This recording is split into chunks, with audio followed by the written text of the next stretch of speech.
সরকারি চাকরির বিশাল সুযোগ। আপনি যদি এসএসসি পাস করে থাকেন তাহলে কিন্তু আপনি সরকারি চাকরিতে আবেদন করতে পারবেন এবং 188 পদে পরিবেশ অধিদপ্তরে বিশাল একটি নিয়োগ বিজ্ঞপ্তি প্রকাশ। আমি এটার বিস্তারিত আপনাদের সাথে কথা বলবো যে এটার সুযোগ সুবিধা কি কি, এই সার্কুলারের পোস্টিং কোথায় হতে পারে। আপনি যদি এসএসসি পাস হয়ে থাকেন তাহলে কিন্তু আপনি আবেদন করতে পারবেন। তো তাহলে চলুন শুরু করা যাক। আপনারা যেমনটা দেখছেন স্ক্রিনে 188 পদে পরিবেশ অধিদপ্তরে বিশাল একটি নিয়োগ বিজ্ঞপ্তি প্রকাশ। তো এটার হলো আবেদন শুরু 30শে অক্টোবর। অলরেডি আপনারা জানেন আবেদন শুরু হয়ে গেছে। তো আপনারা হলো এই মাসের 20 তারিখ পর্যন্ত অর্থাৎ 20শে নভেম্বর পর্যন্ত কিন্তু আবেদন করতে পারবেন। আবেদনের ওয়েবসাইটটি কিন্তু আপনারা দেখতে পাচ্ছেন যে টেলিটকের যে লিঙ্কটি সেটি হলো, যেমন আপনারা due.টেলিটক.com বিডিতে আপনারা কিন্তু আবেদন করতে পারবেন। আচ্ছা, আমি এখন সার্কুলারটা একটু দেখাই যে কি কি পদ এখানে আছে। আপনারা এখানে হিসাবরক্ষক পদ আছে 12তম গ্রেডের,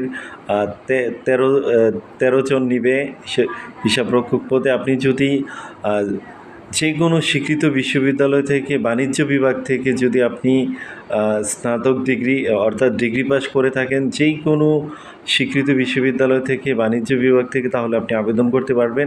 আচ্ছা, আমি এইগুলো নিয়ে কথা বলবো। তার আগে আমি বড় যে পদগুলো সেগুলো নিয়ে কথা বলি।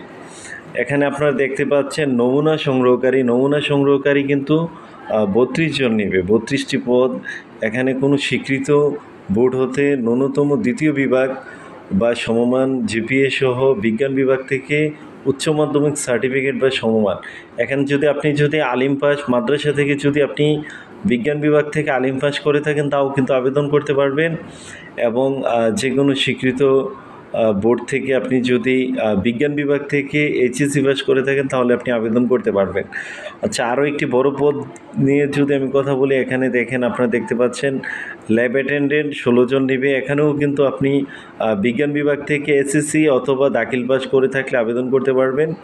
অফিস সহায়ক পদে কিন্তু আপনার 48 জন নেবে। আপনারা দেখতে পাচ্ছেন অফিস সহায়ক পদে 48 জন নেবে কোনো স্বীকৃত বোর্ড হতে মাধ্যমিক স্কুল সার্টিফিকেট অর্থাৎ এসএসসি অথবা দাখিল পাস। আপনি যে কোনো স্বীকৃত বোর্ড থেকে যে কোনো বিভাগ থেকে আপনি দাখিল অথবা এসএসসি পাস করে থাকলে আবেদন করতে পারবেন। তো এখানে আরও অনেকগুলো পদ আছে। আমরা দেখতে পাচ্ছি ডাটা এন্ট্রি অপারেটর 33 জন নেবে, তারপর গবেষণা সহকারী 17 জন নেবে। এগুলো কিন্তু আপনি এইচএসসি পাস হয়ে থাকলে আবেদন করতে পারবেন। ডাটা এন্ট্রি অপারেটরে অবশ্যই আপনাকে কম্পিউটার টাইপিংয়ে প্রতি মিনিটে বাংলায় 20টি এবং ইংরেজিতে 20টি করে টাইপিং যোগ্যতা আপনার থাকতে হবে, তাহলে আপনি আবেদন করতে পারবেন। ক্যাশিয়ার নিবে, তাছাড়াও স্টোর কিপার নিবে 5 জন, গাড়ি চালক নিবে 1 জন, প্রসেস সার্ভার নিবে 2 জন, ক্যাশ সরকার নিবে 1টি।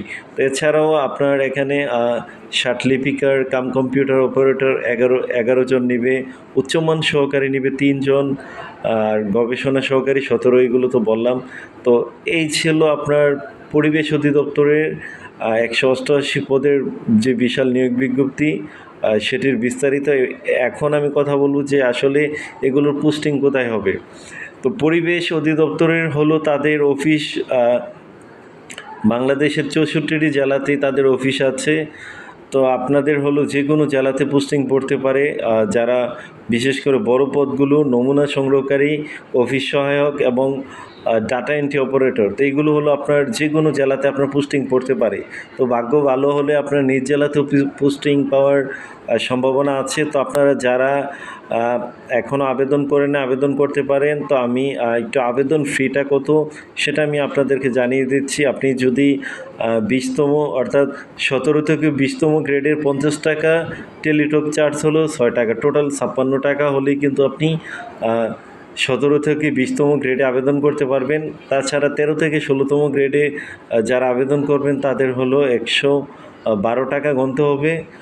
13 থেকে 16তম গ্রেডের হলো 112 টাকা হলে আপনি আবেদন করতে পারবেন। তো পরিবেশ অধিদপ্তরে আমরা বিগত সালে তাদের অফিস সহায়ক পদে এমসিকিউ পরীক্ষা হয়েছিল, তারপর ল্যাব অ্যাটেন্ডেন্ট পদেও এমসিকিউ পরীক্ষা হয়েছিল। এবারও এমসিকিউ হওয়ার সম্ভাবনা আছে, কারণ প্রচুর পরিমাণে আবেদন পড়লে অনেক বেশি ক্যান্ডিডেট হলে সেক্ষেত্রে এমসিকিউ পরীক্ষা হওয়ার সম্ভাবনা বেশি। অথবা লিখিত বা এমসিকিউ যে কোনো একটা পরীক্ষা হবে, তবে অফিস সহায়ক 48 জন নেবে। সেক্ষেত্রে বেশি ক্যান্ডিডেট হলে এমসিকিউ হওয়ার সম্ভাবনাই বেশি। এর আগে আমরা দেখেছি এমসিকিউ হয়েছে। আপনাদের যদি কোনো প্রশ্ন থাকে তাহলে কমেন্টে করতে পারেন, বা যে কোনো ধরনের মতামত কমেন্টে জানাতে পারেন। পরবর্তীতে কোন বিষয়ের উপর ভিডিও দেখতে চান সেটার মতামতও জানাতে পারেন। সময় দেওয়ার জন্য অনেক ধন্যবাদ। আমাদেরকে যারা ইউটিউবে দেখছেন, আমাদের জব টিভি আপনার স্বপ্নের সাথী চ্যানেলটি সাবস্ক্রাইব করে সাথেই থাকুন। আর যারা ফেসবুকে দেখবেন, ফলো করে সাথেই থাকুন। আর সকল চাকরির সকল তথ্য এবং পরীক্ষার আপডেট সবার আগে ইনশাল্লাহ পাবেন। তা আশা করি আগে যেমনটা আপনারা সাথে ছিলেন, কমেন্টে আপনাদের মতামত জানাতেন, তো এবারও কিন্তু আপনারা আপনাদের মতামত জানাতে ভুলবেন না। আমি চেষ্টা করব আপনাদের প্রত্যেকটা প্রশ্নের উত্তর দিতে। সময় দেওয়ার জন্য অনেক ধন্যবাদ। আল্লাহ হাফেজ।